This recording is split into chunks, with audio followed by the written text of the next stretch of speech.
presentes. Primero, muy agradecidos por asistir a este conversatorio que esperamos sea el primero presencial de varios que podemos hacer sobre este tema que para nosotros es muy importante, que es la experiencia de nuestros investigadores de la universidad en el momento de postular a fondos externos de la universidad, ya sea fondos nacionales o internacionales. Aquí presente tenemos en este conversatorio de casos exitosos de postulación 5 profesores y profesoras que han tenido la experiencia de postular a fondos externos, por ejemplo, fondos de Prociencia, que son los fondos conocidos para nosotros nacionales, y también fondos internacionales de América y también de Europa y que han resultado exitosos. Quisiera presentarles a cada uno de los docentes presentes en el conversatorio de hoy día, iniciando con el profesor César Celis. Él es ingeniero mecánico de la Universidad Nacional de Ingeniería, con magíster en Ingeniería Mecánica por la PUC Río de Brasil y doctor en Sistemas de Propulsión de Cranfield University de Reino Unido. Actualmente se desempeña como profesor principal de la sección de Ingeniería Mecánica de la PUC. El doctor Celis ha publicado numerosos trabajos en campos de aerodinámica aplicada, combustión turbulenta y dinámica de fluidos computacional en diferentes revistas científicas y congresos internacionales. También tenemos a la profesora Sandra Cruz. Ella es ingeniera civil, maestra en ingeniería y doctora en ingeniería por la Universidad Nacional Autónoma de México. Actualmente se desempeña como profesora principal en el Departamento de Ingeniería de la PUC y coordinadora del grupo de investigación GERDIS. Ella se encuentra trabajando en proyectos de investigación para la disminución del riesgo sísmico en zonas urbanas y rurales con un enfoque multidisciplinario y participativo. Asimismo, ha sido invitada como investigadora en el Centro de Investigación Epicenter en University College London, en el Laboratorio 3RS en la Universidad de Apples Grenoble. También les presentamos a la profesora Fanny Casado. Es licenciada en Química, Master of Science Toxicology por la Universidad de Rochester, Master of Science for Molecular Genetics and Biotechnology por Michigan Technological University y doctora en Philosophy y Toxicology de la Universidad de Rochester. Es experta en la evaluación de productos médicos, sanitarios y biotecnológicos.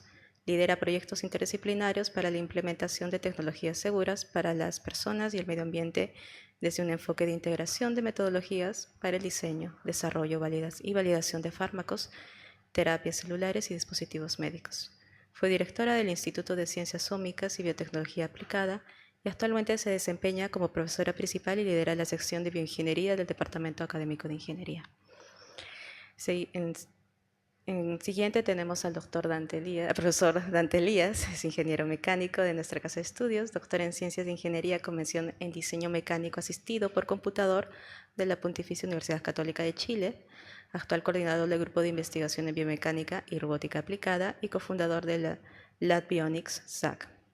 El doctor Dante Elías es investigador y coordinador de proyectos de investigación, desarrollo e innovación en biomecánica, robótica y análisis de movimiento con aplicaciones en técnicas y tecnologías para rehabilitación física, discapacidad, rendimiento deportivo, salud y seguridad ocupacional, entrenamiento y entretenimiento. Finalmente tenemos al profesor Fernando Sieskovich. Él es ingeniero electrónico y magíster en procesamiento de señales e imágenes digitales por la PUC, doctor en ingeniería eléctrica de la Universidad de Rochester. El profesor Fernando se desempeña como investigador científico en el área de biofotónica y óptica biomédica y es profesor en la especialidad de Ingeniería Biomédica del Departamento de Ingeniería. Asimismo, es director del Grupo de Investigación en Biofotónica y Óptica Médica.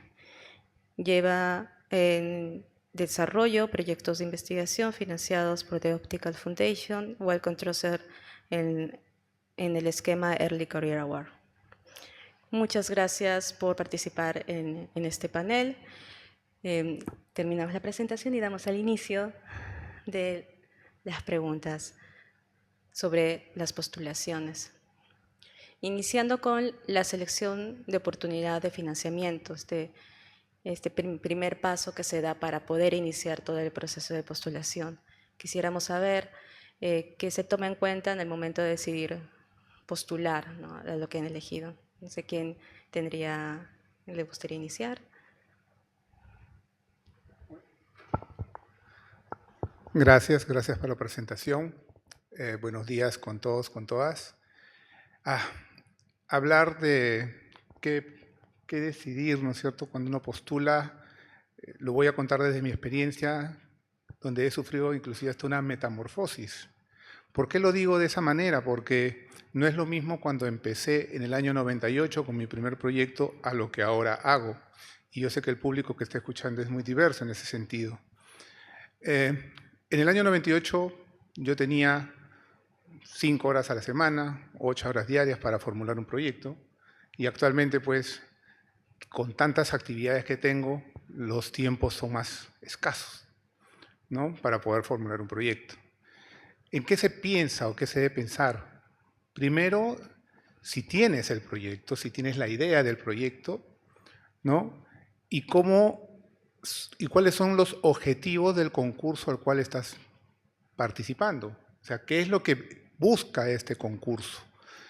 Y ahí es donde tú tienes que comenzar a encajar tu idea, de tal manera que sea una idea consistente dentro de lo que tú quieres hacer respecto a lo del concurso y a su vez sea convincente. ¿Por qué digo convincente? Porque va a haber una persona o un grupo de personas que va a evaluar el proyecto. Y en el momento que esta persona lo evalúa también con su experiencia y con sus percepciones. A veces uno busca la objetividad al 100% y esta no existe. Y depende del evaluador que te toque. Porque cuando uno postula un concurso, hay diferentes evaluadores, ¿no? Para diferentes postulaciones. O sea, postulamos diferentes investigadores, pero no te toca el mismo evaluador. O sea, no es un evaluador que va a leer todos los proyectos. Entonces, con el que te toque, pues, es al que tienes que convencer. Esa es la verdad. Entonces, tu redacción tiene que ir en ese sentido. La redacción del documento tiene que ir en ese sentido. Y ahí es donde yo digo, cuando empecé solo, ¿no? Con mi primer proyecto, con un asesor, evidentemente, que me orientaba, yo tenía que fajarme toda la redacción del documento. Pero ahora es diferente. Ahora yo me apoyo en jóvenes o en un grupo de trabajo y con ellos armo el proyecto y yo finalmente le doy la revisión o la mirada final para evaluar la consistencia, así como la fase, o sea, ese enfoque de cómo convencer a quien lo va a leer. Entonces es lo primero que estoy pensando al momento de postular.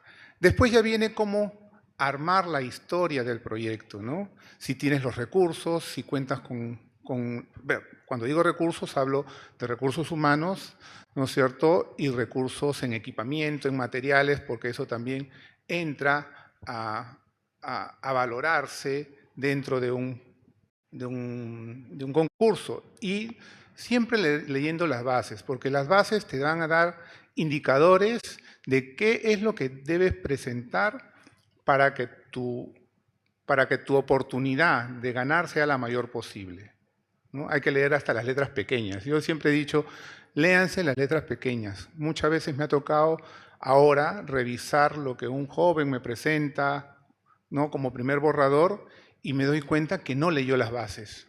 Y lo primero que le digo, antes de avanzar, lee las bases. Muchas gracias, profesor Dante. Profesora Sandra, ¿quería señalar algo?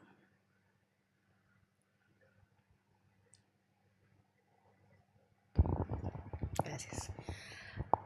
Gracias, Marta. Bueno, buenos días. La verdad es que estoy muy contenta de estar en este foro, ¿no? Para tratar de contar también un poco mi experiencia de 16 años aquí en la universidad. Yo estoy desde el 2008. Cuando llegué como investigadora después de hacer el doctorado, ¿no? Te enfrentas a un momento para el que te estás preparando durante toda tu carrera, ¿no? Sobre todo en el doctorado, que es la formulación de las propuestas de investigación para obtener financiamiento. Entonces, no es fácil comenzar, ya probablemente en el doctorado, en la maestría, a ustedes, ¿no? Comiencen en ese proceso ayudando al asesor, al jefe de investigación, y eso es un buen inicio, ¿no? Porque finalmente se aprende sobre la marcha, ¿no? Hay lineamientos, pero finalmente es un proceso que nunca terminas, ¿no? Siempre puedes mejorar, ¿no? El proceso de escribir, el proceso de redactar una propuesta es un aprendizaje que sigue, ¿no? Hasta y seguirá. ¿Qué tomo en cuenta al momento de decidir? Bueno, tomo en cuenta varias cosas, pero a ver, he apuntado aquí algunas. Por ejemplo, ¿qué tan madura está la línea de investigación en tu grupo? ¿No? De repente cuando llegas, pues eres uno, como en mi caso, ¿no? O que llegas ya a un grupo que tiene una inercia, ¿no? Y entonces cuando estás trabajando con un grupo que ya viene postulando, que ya viene, pues te integras, ¿no? Es más sencillo. Ya si está en tu decisión, tú tienes que ver si la línea está ya iniciando en lo que le llamamos investigación básica, ¿no? Donde comenzamos desde la búsqueda bibliográfica, o si ya tenemos publicaciones como autores, ¿no? O en el grupo de ese tema, y ya estamos, digamos, de repente para elaborar prototipos, ¿no? Y así. Entonces, dependiendo de ese nivel también hay los fondos, ¿no? Los fondos se definen, al menos en Prociencia y en los otros fondos externos, incluso internacionales, hay esa diferencia. Entonces, y también lo puedes ver directamente en el monto, ¿no? Hay fondos como los de Prociencia que están alrededor de 300, 500, 1000 soles, ¿no? Para un proyecto de 3 años. Entonces tienes que ver que, obviamente, si tienes un proyecto muy chiquito, muy semilla, de repente eso es demasiado.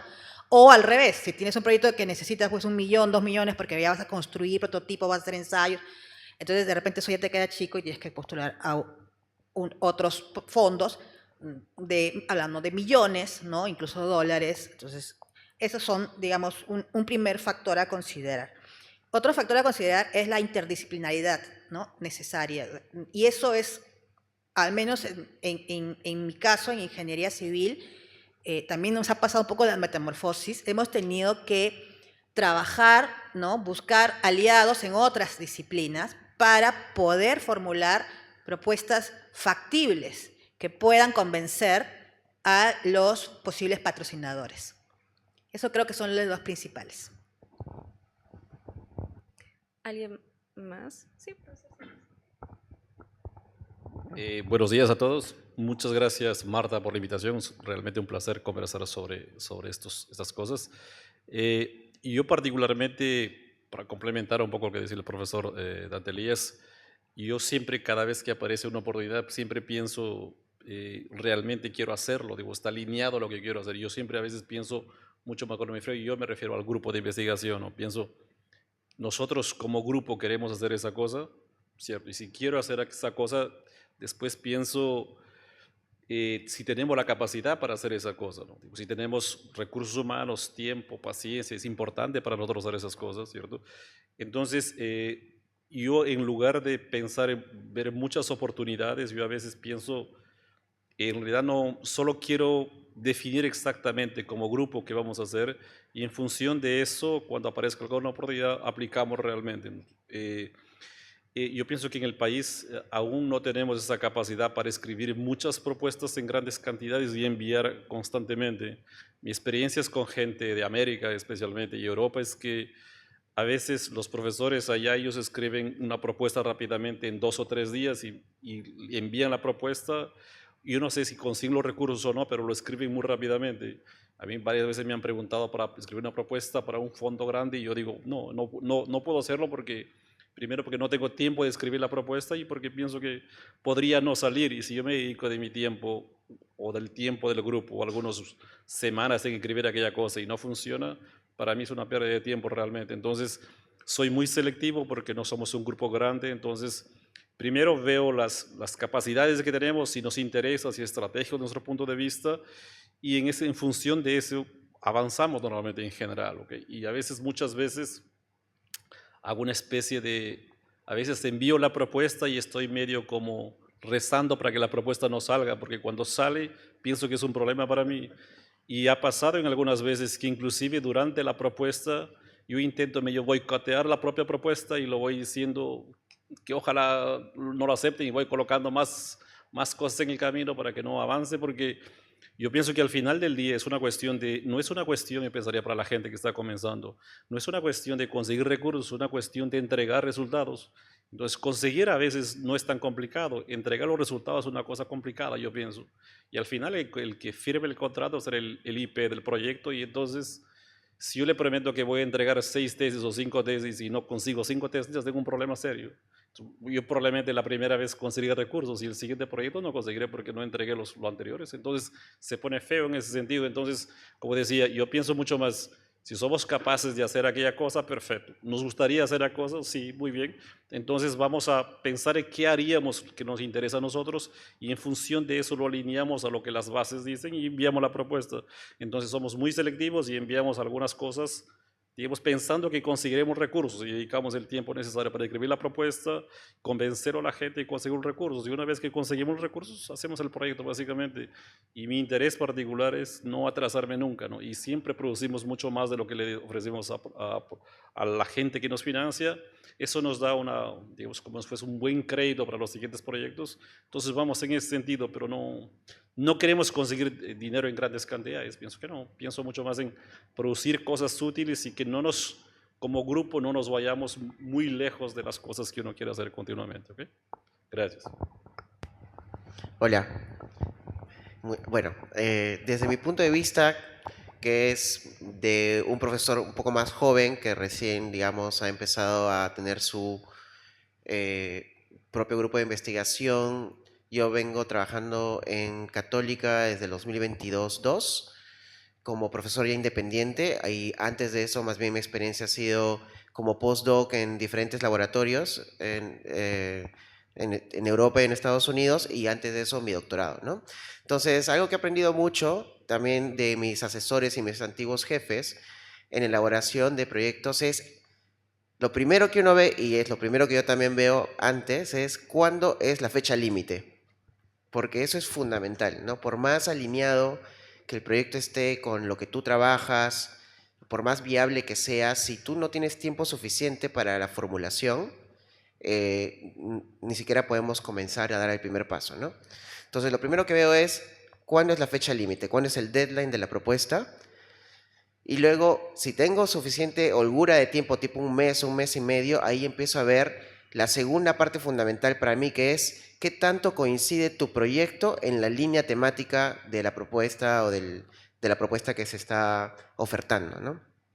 Porque uno tiene que evaluar costo-beneficio, ¿no? Escribir un grant requiere un esfuerzo bastante considerable, ¿no? Porque no solamente es que a ti se te ocurra la idea, sino es empezar a buscar colaboradores, empezar a tener conversaciones con otras personas de otras disciplinas, incluso colaboradores que no están en la propia universidad, sino que están en otro país, para poder ver qué sinergias puedes hacer para hacer más sólida la propuesta. Entonces, antes de hacer todo eso, hay que ver si lo que se quiere proponer está dentro de la línea temática. Si está muy alejado, lo más probable es que no te elijan, ¿no? Entonces, hay un riesgo ahí y yo lo evalúo siempre como costo-beneficio. ¿Qué tanto voy a dar a esta propuesta para que sea viable, digamos, o que tenga una gran probabilidad de poder obtenerla, ¿no? Entonces, primero, deadline. Segundo, qué tan alineado estoy con la línea temática. Y tercero, el monto del grant, ¿no? ¿Qué tan grande es? ¿Va a ser suficiente para implementar lo que quiero hacer o no? Porque si mi investigación requiere la compra de un equipo que es muy caro y el fondo del grant no va a alcanzar, entonces ahí mismo ya puedes descartar si puedes ir adelante o no, ¿no? Entonces, esas son las tres cosas que yo consideraría antes de ya ir a la elaboración de la propuesta y a tratar temas más complejos. ¿Cómo están? Buenos días. Gracias por la invitación también al Vicerrectorado de Investigación. Me parece bastante importante este tipo de espacios para poder compartir las experiencias pasadas. Quiero moverme un poquito desde del proyecto, desde la visión de proyecto que uno se tiene al momento de buscar financiamiento, hacia lo que hacemos los que somos investigadores profesionales, ¿no? Normalmente un investigador profesional debería tener, como dicen, en su radar una buena idea de quiénes son las instituciones que le pueden financiar, ¿no? Antes de siquiera pensar. Entonces, todo el tiempo, en realidad, pienso yo, o al menos así es como entreno yo a los profesores más jóvenes, tienen que estar pensando en cómo van a financiar su investigación. Entonces, seguramente cuando ustedes leen un artículo, dicen, deberían pensar, ¿quién ha financiado esto? ¿No? Ya desde ahí tenemos que empezar a mirarlo con esa visión. Y también desde el punto de vista de que hay que entender también las diferentes fuentes de financiamiento que existen. Por ejemplo, aquí en el Perú normalmente conocemos bastante de Prociencia. En el área de ingeniería y de ciencia más aplicada, también existe Innovate Perú, por ejemplo, o ProInnova ahora, que trabaja con empresas. También existen ONGs que financian determinadas cosas. Yo que me dedico más al área de salud, también existen inclusive fundaciones, por ejemplo, especializadas en ciertos tipos de enfermedades. Entonces, sí es importante ya que los investigadores que están en formación empiecen a conocer pues todas estas posibilidades desde el trabajo que empiezan a hacer, ¿no? Y en el escenario, cuando reciben una invitación de otro grupo de investigación que quiere incorporarlos, ¿qué es lo primero que piensan?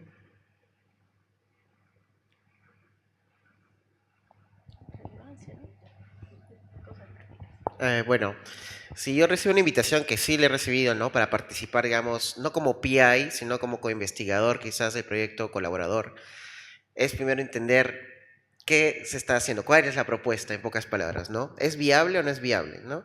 Y luego, segundo, ¿cuál sería mi participación? Es decir, ¿cómo puedo yo realmente contribuir con el proyecto, ¿no? Si se alinea con las capacidades que tiene mi laboratorio o con, digamos, las líneas temáticas que soy experto.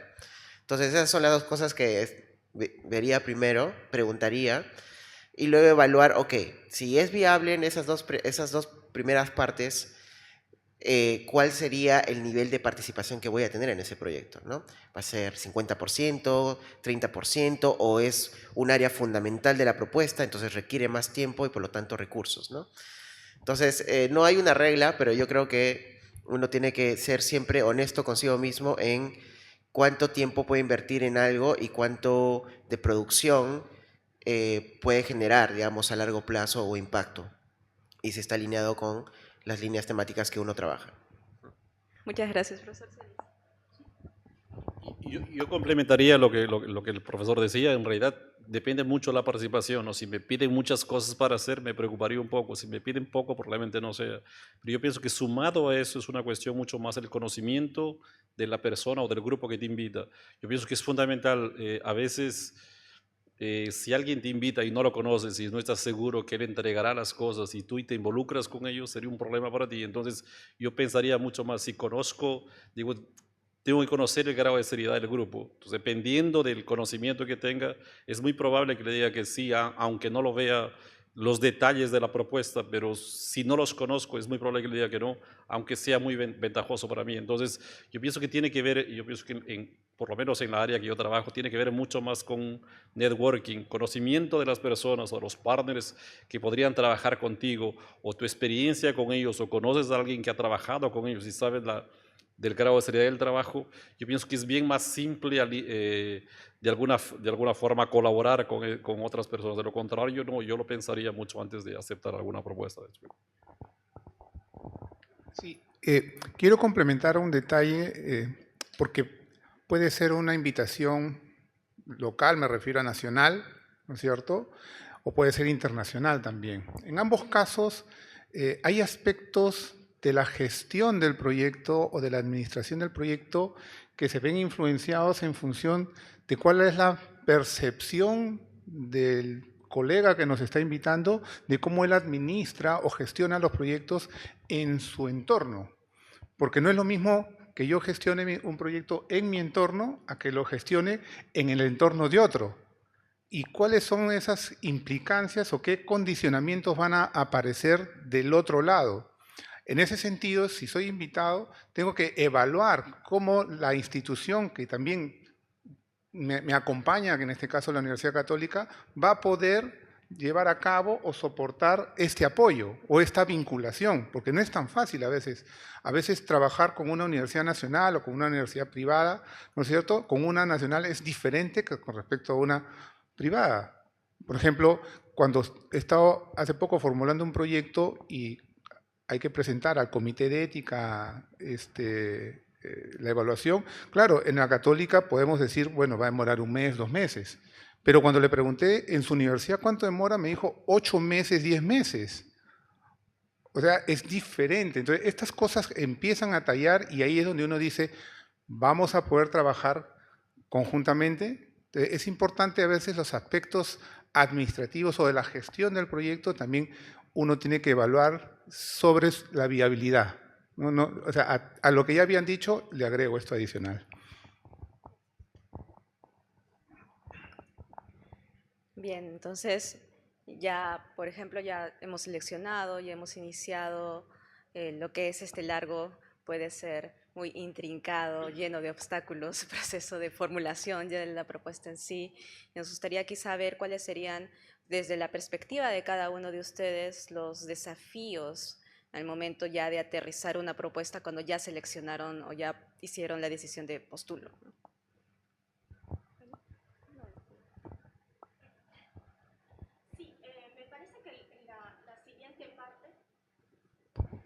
Ok, me parece que la siguiente parte es entender muy bien qué es lo que están esperando de nosotros, ¿no?, en esta postulación. Y ahí hay varios recursos que a veces no se aprovechan lo suficiente. Por ejemplo, podemos tener colegas, no necesariamente en el Perú, pero en otras partes que ya hayan tenido experiencia. Siempre es bueno preguntarles precisamente estos temas de gestión, que es una parte, a veces la parte académica no es un poco más complejo preguntarlo, pero siempre también a colegas pasados que se les tiene más confianza se les puede preguntar. Y también existe otros recursos de que casi todas las instituciones, tanto nacionales e internacionales, siempre es bueno identificar e incluso se pueden pedir reuniones para cubrir aspectos de la postulación en sí, ¿no? Y en eso también es importante que se involucre a las personas de la universidad que se van justamente del Vicerrectorado de Investigación. Siempre trato de involucrarlos lo más antes posible cuando ya vamos a estar conversando con el financiador, ¿no? Porque precisamente a veces no es tanto la parte técnica en donde comienzan las complicaciones, sino la parte bueno, inclusive aunque esté clara la postulación, también tiene que estar claro, por ejemplo, cómo vamos a trabajar la parte económica, cómo se va a dar, cómo se va a rendir cuentas, ¿no? Entonces ese tipo de aspectos son los siguientes que me preocuparían, ¿no?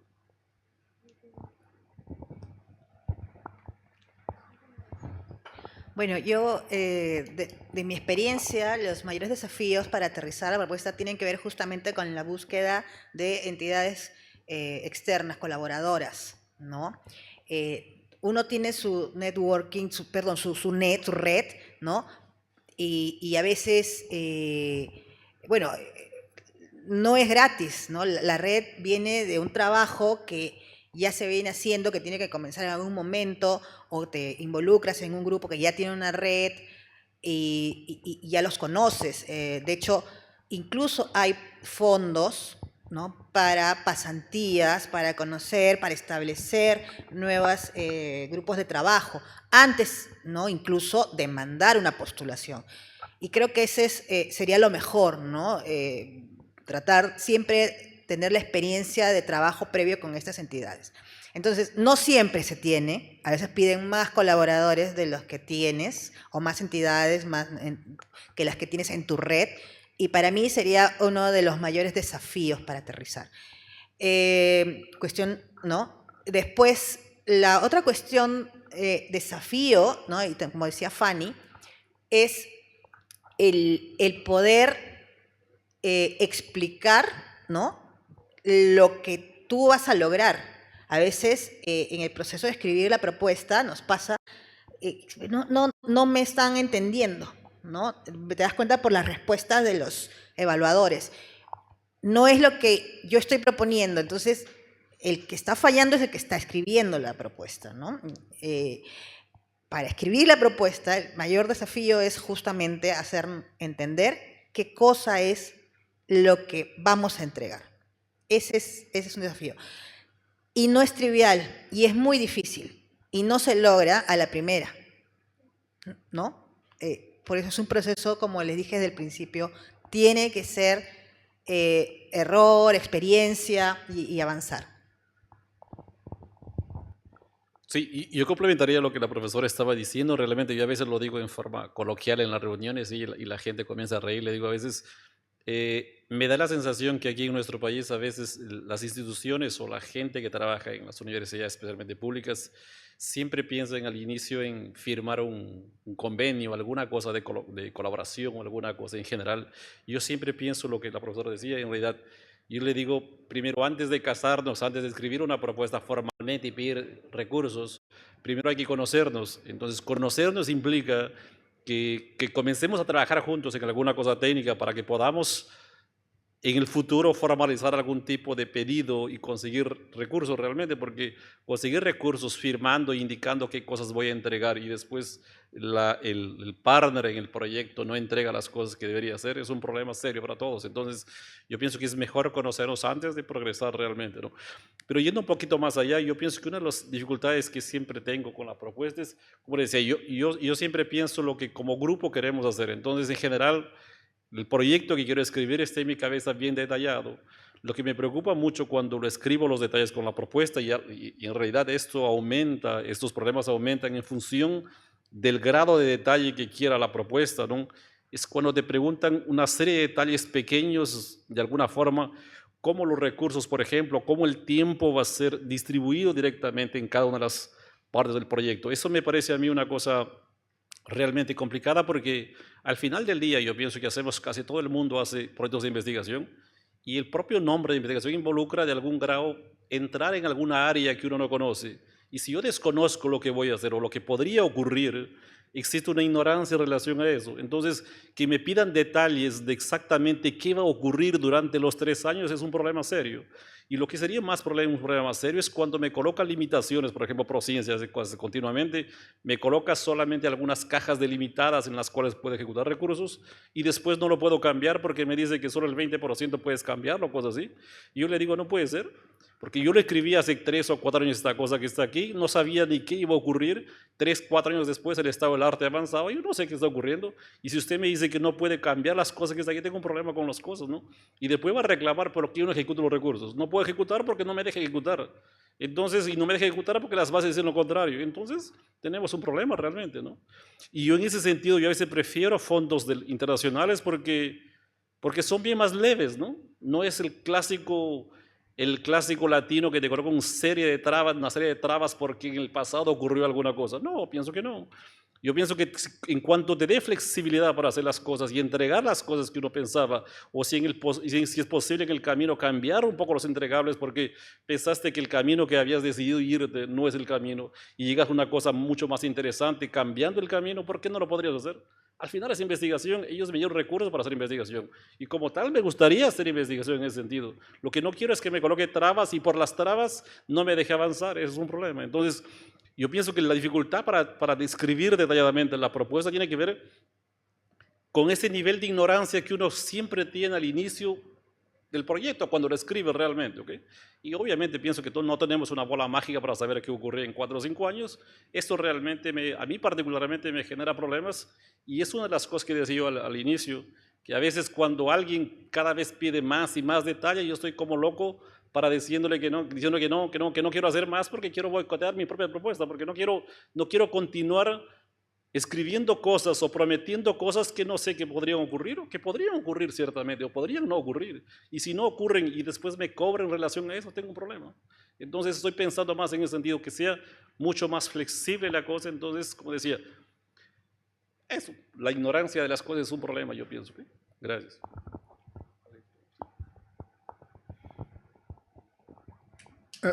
Sí, quisiera agregar a lo que se ha dicho que al inicio hablé de la consistencia, ¿no? Y la consistencia dónde estaría reflejada en un proyecto, ¿no? Principalmente en el problema central que uno describe, En los objetivos que deben responder ese problema central, después está la metodología y el cronograma. Ahí se refleja claramente la consistencia de un proyecto.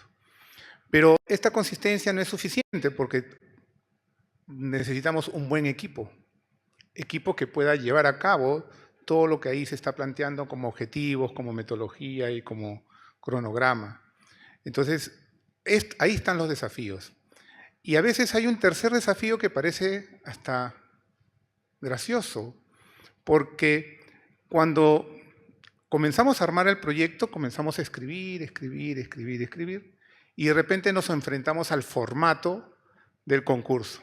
Y el formato del concurso te dice, tiene que escribir acá en 5.000 palabras. Y usted cuenta la cantidad de palabras y tiene 40.000. ¿No? ¿Cómo sintetiza ahora? O sea, ¿cómo logra esa capacidad de síntesis de pasar de 40.000 palabras a 5.000 palabras?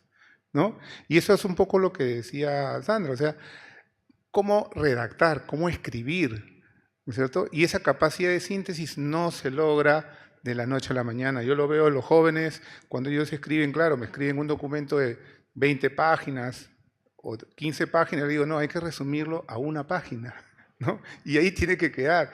Y el muchacho está sufriendo una semana y le digo, deja, ya yo me encargo, porque ahí está la capacidad de síntesis que uno adquiere con los años, o sea, no se logra de la noche a la mañana. Es un proceso de aprendizaje. Entonces, cuando uno empieza joven, tiene que asesorarse de alguien que haya pasado por ese proceso. Yo quería agregar una cosita adicional. Creo que estoy casi de acuerdo con todos los desafíos que enfrentamos al escribir ya la propuesta. Algo a mí que me parece fundamental y en general a todos los investigadores nos pasa, es que todos somos expertos en algo y tenemos ya soluciones a cosas, ¿no? Tecnologías ya construidas o ya conocidas que lo manejamos bastante bien. Y a veces hacer el match entre lo que tenemos y el problema es el mayor reto, al menos en mis propuestas, ¿no? Es decir, cómo aterrizar el problema realmente, cómo definir el problema y que sea relevante para la convocatoria, ¿no? Dentro de las áreas que están propuestas, pero también con la realidad nacional, ¿no? Porque si ese problema no está bien definido desde el inicio, entonces no se va a entender cuál es el impacto de lo que quieres resolver. Y si no se entiende el impacto, probablemente entonces la propuesta no va a tener una buena calificación desde el inicio. Y todo lo que siga después, básicamente va a depender de si en verdad estás resolviendo un problema, ¿no? Entonces, entender el problema que quieres resolver, verificar que en verdad es un problema, es una parte fundamental para luego tú plantear, ok, luego de identificar este problema, realmente esta solución que estoy proponiendo va a ser coherente y va a tratar de dar luces a este problema. Entonces, la definición del problema, y especialmente, por ejemplo, en postulaciones internacionales, aterrizar el problema es fundamental, ¿no? Porque de ahí se va a entender si realmente tiene el impacto que el concurso está buscando en ese tipo de proyectos, ¿no? Si es un concurso, yo estoy más vinculado a proyectos de investigación vinculados a la salud y a la biomédica, entonces si el problema no está claramente definido, entonces por más interesante tu solución no va a ser, no va a ser coherente y por lo tanto puede definir de primera mano si es que va a tener éxito o no tu propuesta.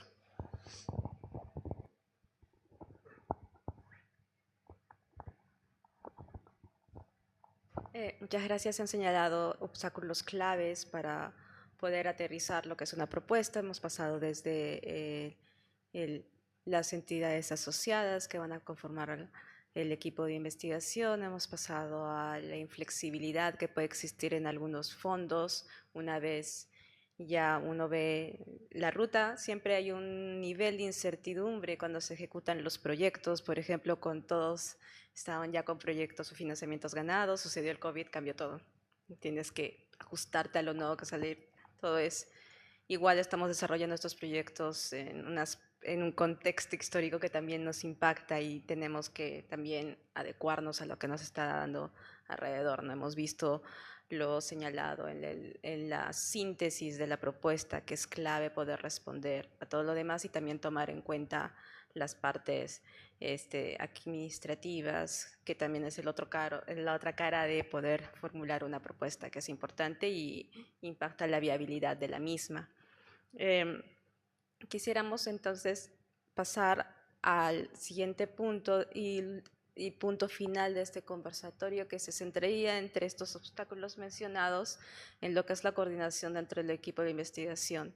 Porque siempre cuando formulamos y presentamos una propuesta y cuando ya pasamos a la parte de ejecución de la misma, como líderes del proyecto queda no solamente impulsar la investigación, sino también coordinar con todas estas personas, investigadores, entidades que hemos reunido para realizar este proyecto y con los que vamos a trabajar 1, 2, 3, incluso hasta más años. Entonces, aquí nos lleva a estas preguntas en, por ejemplo, qué aspectos ustedes, desde su experiencia, toman en cuenta para armar el equipo de trabajo, cuáles son los mayores desafíos que han encontrado durante la ejecución del proyecto con el equipo de trabajo, como coordinadores o investigadores principales de los proyectos que han tenido hasta el momento.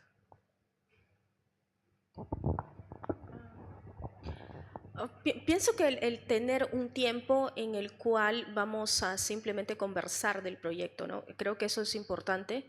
O sea, a veces se nos pasa el tiempo evaluando la parte técnica y, como quien dice, del día a día, pero también es importante tener algunas reuniones en las cuales nos vamos a concentrar sobre, ok, esto era, digamos, el espíritu de este proyecto que estamos desarrollando, estos eran los objetivos que tenemos, pero sí mantenerlo también a una conversación de alto nivel, ¿no? Más allá del día a día, sí es importante también tener en nuestro calendario, en nuestro cronograma de actividades, los momentos en los que vamos a ser creativos, en los que vamos a poner en contexto esto que estamos haciendo, digamos que con la carrera de todos los demás o con digamos, con el espíritu del grupo de investigación. O sea, poder tener espacios también reflexivos, creo que es importante.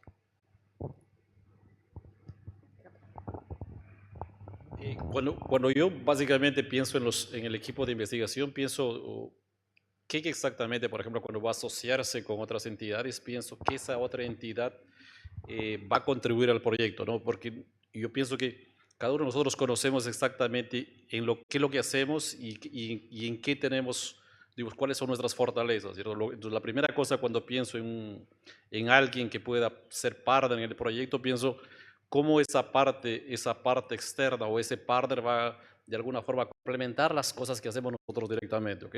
Raramente pienso que alguien que hace más de lo mismo que yo hago, incluirlo en la propuesta, porque el proyecto básicamente la entidad asociada o los partners no nos ayudan a hacer las cosas que uno quiere directamente, ¿no?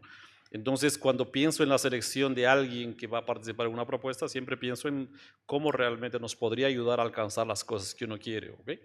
Y otra de las cosas que después más en la parte operativa me preocupa mucho es, obviamente, que el grupo o la persona o los co-investigadores que van a participar del proyecto, que están en el exterior o aquí nacionalmente, me pregunto siempre si tienen disponibilidad o están accesibles realmente, ¿no?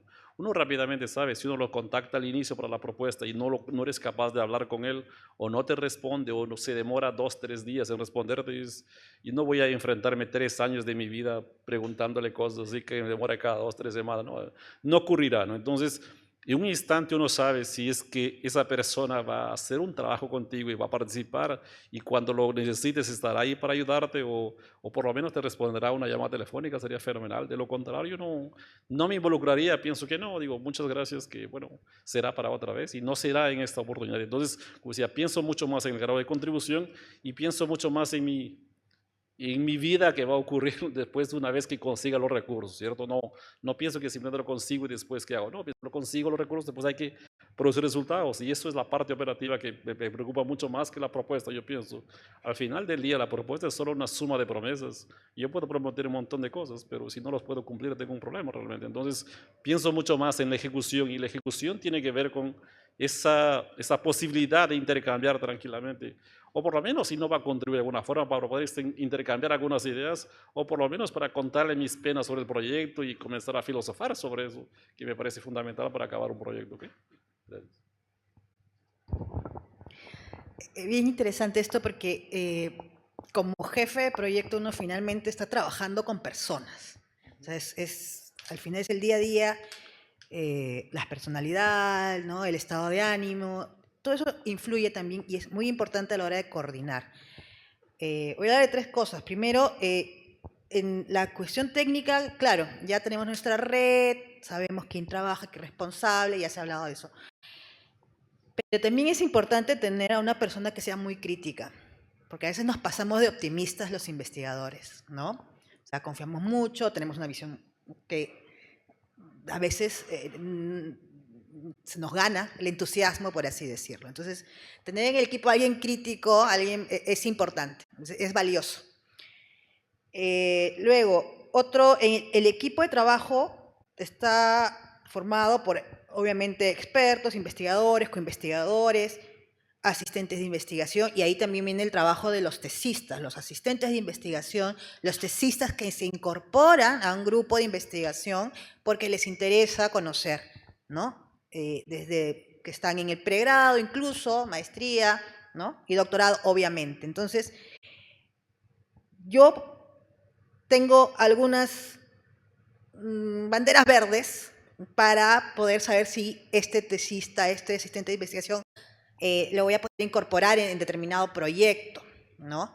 Independientemente de sus capacidades. Primero, tiene que ser una persona con iniciativa, que jale, ¿no? No puede ser una persona que está, oye, busca, haz, ¿no? Eso desgasta el trabajo de los investigadores que tienen que estar detrás, no es ¿no? Hay que tener gente con iniciativa. Que esté motivado, obviamente, por el tema, ¿no? Eso también es muy importante y yo lo valoro mucho a la hora de incorporar a alumnos, a tesistas en los proyectos de investigación. Y tercero, que tiene que ver con lo que estamos hablando del aterrizar la propuesta, que sepa escribir. Eso es o sea, vamos, que tenga un nivel mínimo, no que escriba ya la propuesta, no voy a pretender que venga y ya escriba una propuesta ganadora, pero sí que yo lo vea motivado y que tenga una base de buena síntesis, lo mínimo, ortografía, ¿no?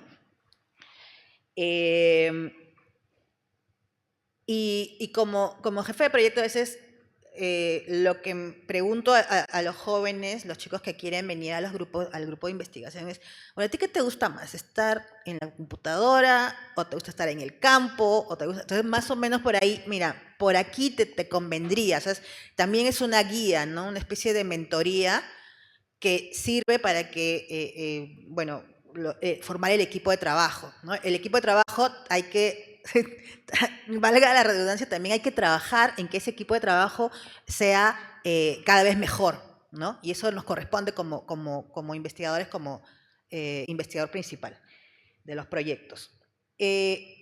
Después, para coordinar el equipo, ¿no? Mayores desafíos para coordinar con el equipo. Hay situaciones, no todo el proyecto es lineal, ¿no? Hay momentos en el proyecto que son críticos y el estrés sube, ¿no? Por ejemplo, cuando se tiene que cumplir los plazos para enviar un artículo a un congreso y principalmente en mi caso, en los momentos de los ensayos.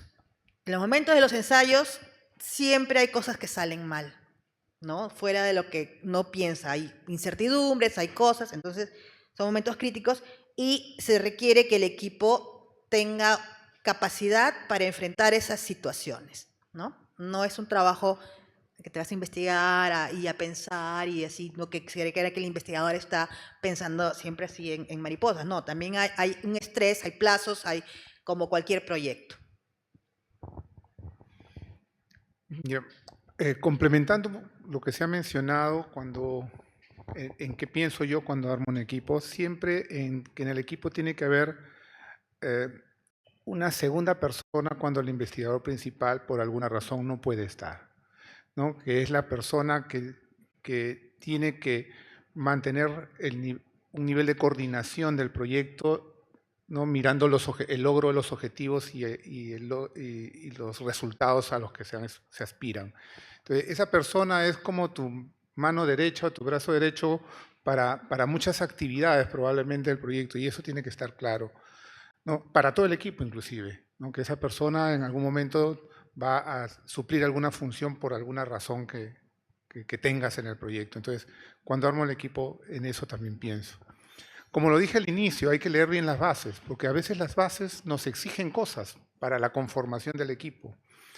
Y entonces, si uno no toma en cuenta las bases, pues presenta su proyecto y lo van a descartar porque no cumplió las bases, porque la base decía que el equipo tenía que estar conformado de tal manera, ¿no? A veces te dicen, ¿no?, que debe haber por lo menos un joven menor de, no sé, pues de 25 años, ya pues, que colocar un joven menor de 25 años, porque te lo exige, o sea, puede parecer raro, pero lo dice. O te dicen, tiene que haber por lo menos una entidad asociada que sea del interior, ¿no? O sea, no de Lima. Entonces, bueno, tienes que conformar el equipo de esa manera. Y ahí es donde comienzas a buscar a todas tus redes, ¿no? No solamente los pares que están en Lima, sino los pares que están en otras regiones que no son Lima. Y en el momento de la coordinación, yo creo que es fundamental que hayan reuniones semanales. O sea, es importante las reuniones semanales, más allá de que por ahí en alguna ocasión se tenga que suspender una reunión. Pero a veces en el proyecto hay momentos donde se avanza rápido, como dijo Sandra, hay momentos donde se avanza lento, pero el hecho de tener la reunión semanal simplemente ayuda a mantener el vínculo del grupo. Inclusive he aprendido, porque muchas de las reuniones que yo ahora realizo son virtuales, pero también he aprendido que hay momentos en que tienen que ser presenciales, porque el proyecto o la discusión lo amerita, ¿no? Entonces, he tenido que convocar al grupo, al equipo técnico a discutir un tema porque necesitamos expresarnos, usar las manos, usar instrumentos, usar pizarras, ser más interactivos, ¿no? Y a veces pues la virtualidad no favorece esas cosas. Entonces, en la coordinación esos elementos hay que tomarlos en cuenta. Y lo otro en la coordinación es, lo que yo siempre digo, el equipo tiene que cada uno estar empoderado. Y el empoderamiento es asumir su rol y su responsabilidad para con el proyecto. Ese es el empoderamiento realmente. O sea, todos somos, o sea, el proyecto no es del investigador principal, es del equipo, ¿no? El mérito es del equipo, no es del investigador. El investigador principal es el que sufrirá las consecuencias si el proyecto prospera bien o prospera mal, ¿no es cierto? Pero el equipo es el que gana. Y ahí está la clave, ¿no es cierto?, del empoderamiento. Todos tienen que asumir su rol. Ese trabajo es importante del investigador principal, que todos asuman su rol, ¿no?, se empoderen, ¿no? De tal manera que cuando uno llega a una reunión, cualquiera puede empezar la discusión de la reunión, porque todos estamos empoderados, todos somos parte de uno, y aunque cada uno hace su parte finalmente, ¿no?, el proyecto es uno, es la suma de esas partes, o la sinergia de ellas, en otras palabras. Me parece súper interesante. En especial, en mi caso, que soy investigador joven, ¿no? Y también estoy aprendiendo a cómo ocurren las dinámicas en un grupo, ¿no?, de investigación, y con tus colegas, y en general cómo hacer para mantener el nivel de motivación con todo tu equipo. Y eso es algo que es subjetivo y variable en el tiempo, pero que influye mucho en el éxito de las actividades. ¿Qué tan motivado estás? ¿Qué tan bien me siento en mi espacio de trabajo? ¿No? Y poder fomentar ese espacio de trabajo no se hace solo, uno tiene que sembrarlo también, ¿no? Entonces, a mí me ha tocado justo integrarme en la universidad cuando recién estábamos retornando a la presencialidad. Y si bien cada uno tiene ya sus funciones en el equipo de investigación, sabe cuáles son sus entregables, tenemos reuniones semanales, no está claro, por ejemplo, el estar remoto no permite generar este ambiente físico en el que uno puede, además de hacer sus actividades, compartir con el otro, ¿no? Entonces, a mí sí me pareció fundamental que en los primeros meses de mi investigación, de ejecución de uno de estos fondos, esté yo ahí todos los días, ¿no? Porque si no, no se genera este espacio en el que la gente puede compartir, no solamente sus dudas, sino también sus éxitos y generar un efecto, digamos, de grupo, ¿no? Y eso yo lo he ido aprendiendo, también aprendo mucho de mis estudiantes, que muchos están acá y ellos también, como yo, tenemos emociones, entonces nos gusta saber cuando estamos haciendo algo bien, nos gusta sentirnos felices cuando logramos algo, ¿no? Y eso es un detonante para que las demás actividades en el proyecto también puedan concluir en un final interesante. Entonces, son factores humanos, ¿no? No hay que olvidarnos justamente de lo que decía Sandra, son personas las que estamos, los que conformamos este grupo y al final, creo yo, es lo más importante, es el recurso humano, ¿no? El grupo con el que estás trabajando y qué tan cómodo te sientes en él.